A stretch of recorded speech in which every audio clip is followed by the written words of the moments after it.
The reason why ending no-fault divorce is a good thing. So, some of you pointed out that it was put in to make it cheaper and easier to leave a marriage. This is true from the person who wants the divorce, and it is untrue from the person who doesn't want the divorce. So generally, no-fault divorce, which is 90% of divorces, means there was no legitimate reason other than they're just unhappy instead of working things out, which kind of destroys what marriage is. Marriage is supposed to be good times and bad times, sickness, health, till death do you part. And then, on top of that, the reason why it was really expensive before, it was really, really, really hard to prove infidelity. It was really hard to prove abuse, but everyone has a camera in their pocket now.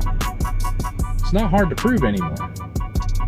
Not to mention, you can still walk away from marriage if you want to, without a fault. You just don't get alimony and money out of it. So it better be worth it. Just saying. This is a PSA for any of the ladies that have been seriously considering divorcing their husband. There's a lot of big conversations happening now that we have the results of the election, one of them being no-fault divorce. That is a type of divorce that allows you to end your marriage without needing to prove that anyone is at fault. Some lawmakers are looking to abolish that, which is going to make you divorcing your husband a lot harder. So here's what that potential change could mean for you. You're going to have to prove that your husband did something wrong, which can be even more expensive, emotionally draining, and time-consuming. Legal battles over fault can keep you in an endless and very expensive fight. Removing no-fault divorce could mean higher conflict in court, which is certainly not ideal for your kids or you. Without no-fault divorce, you lose the freedom to decide when to leave your marriage. Your private decision could be left up to someone else's idea of what's right. So if you're unhappy in your marriage, now might be the time to act. Protect your right to choose what is best for you and your kids before it's taken away. Because the reasons that you want to leave your marriage are no one else's fucking business. I don't know if I should divorce him. He's such a nice guy, and he hasn't cheated on me. But you're clearly not happy. But if I leave him, people might think I'm a bad person. And I don't really have a legal reason to get divorced. You don't need permission or a legal reason to get divorced. That's what no-fault divorce means. You're an adult. If you want a divorce, you can simply file for a divorce, and the courts will respect that request. Really? What a relief. Good thing I called Galman Lawyers of Toronto. Welcome to Quick Spin Media, where we spit facts, truth about everyday life. This one is about no default divorces. Now, a lot of guys, they going to work, they doing the right thing, they come home, house is dirty as hell. And you be like, baby, could you cook me something to eat? She say, go to McDonald's.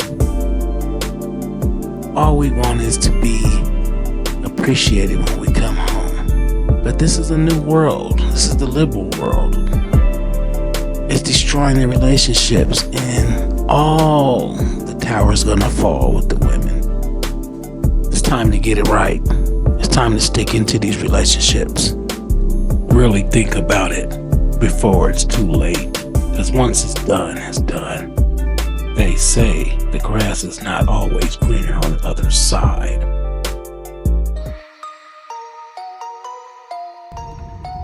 Good morning again.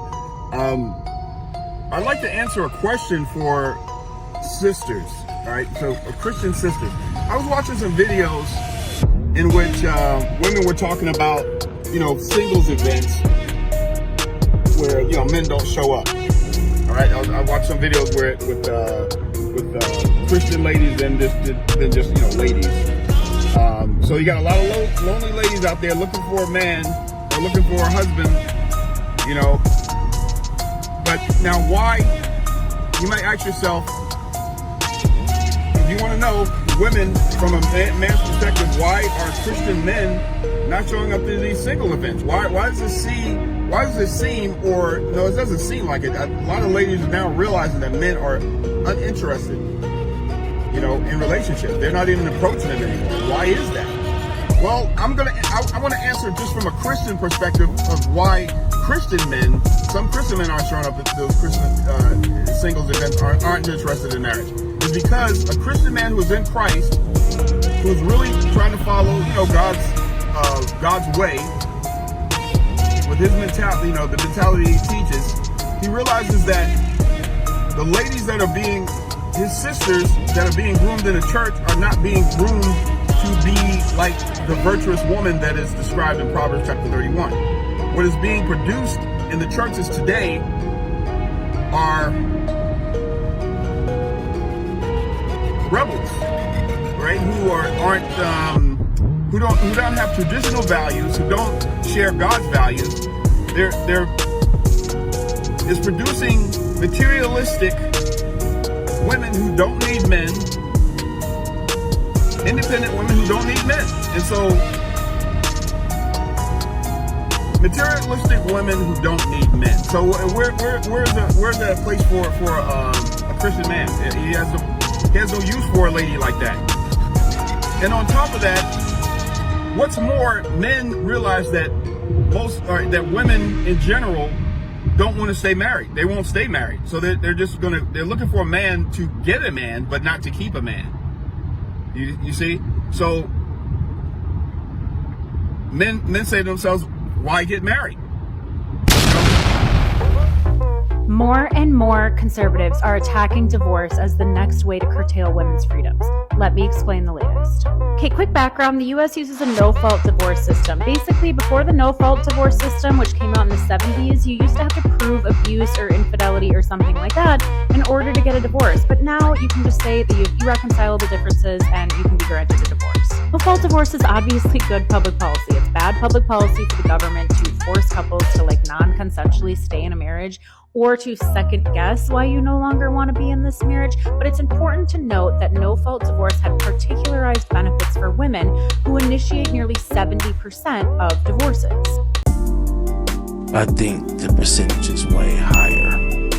I think it's 90%. Why do you think they keep hiding the data? See, the data tells it all. It tells what's been going on. A woman can be in a relationship for 2 years, decides she's not happy, and decides to file for a divorce. Runs with the bag. What kind of society are we living in? This happened in the Roman days, and you see what happened there.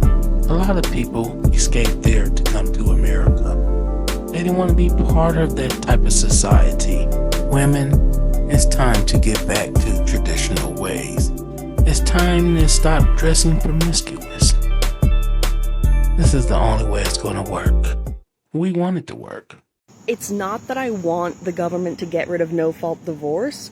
It's that I would love to see all of the dude bros' reactions to them realizing, oh, my wife is going to kill me.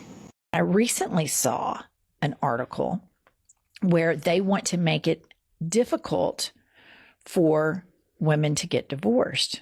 So when no-fault divorce became the norm, the suicide rate in women dropped by 20%. 20% just based on From fault to no fault. Fault to no fault. So going back to fault divorces does nothing but traps women and keeps them in dangerous situations. Period. Full stop. This is an all-out assault on women. Many will say that this is an assault on the feminist movement. Guys out here is unhappy. It seems like we just keep losing. It's time to hold the woman accountable. Marriages is dropping like flies. There's no more love. Beware of the women who has a lot of friends. A lot of single friends, rebellious friends. I say 9 times out of 10, she's sleeping with your wife. It's an ugly world out here. I'm just trying to wake you up. Check out this new clip. This is what really happens. Guys don't want to tear their family apart and lose their family and start over. So this is day 2 since my wife signed divorce papers. I want to remind you guys, I do not want a divorce. I took an oath under God. I'm going to honor that. Well, I feel okay. I've been watching motivational videos and, just looking at how the divorce process with people has went in the past. Not feeling as down at the moment, but I feel okay. Fate would have it that, the next day I have an old friend from high school hit me up on Facebook out of nowhere, right? The day after my wife tells me she's filing divorce papers. I'm not going to contact her back. I'm not going to reach out to any of the females that I know, or that I've dealt with, because even though my wife filed the divorce papers, again, this is me spiritually. This is me knowing I want to honor the oath, and my soul is my own when it's time for me to leave the earth. We are still living together. Yes, I woke up beside her this morning, right? The night before she signed the divorce papers, we made love. She had went out to the car. I knew it was something, and she kept denying it was anything. Then she says, well, I just signed divorce papers. I have not done any infidelity, never cheated. Every divorce has like arguments. I'm not abusive. There's no hitting going on. So since this is something that she is choosing to do after our 5 years together, and it's out of nowhere, I'm doing this as like a therapy thing. PSA to my ladies who live in the U.S. If the conservatives are successful in getting rid of no-fault divorces, my recommendation to you is do not get legally married. Do not tie yourself to someone legally if you're not going to be able to get out of it easily. It's very, very, very difficult to prove the other prongs for divorce, and ultimately it puts you in a situation where you are hoping that your partner is willing to divorce you. So you have to make them want to leave you. You have to make it so good for them that they don't want to ruin your life, which a lot of people end up wanting to do when it comes time for divorce. So that's my recommendation. If y'all still want to get married, best of luck, okay? Thank you for taking time out your day to watch our content. Please subscribe, like I say, nothing is off topics. And I want to hear from the people. Please comment and let me know, how do you feel about the situation?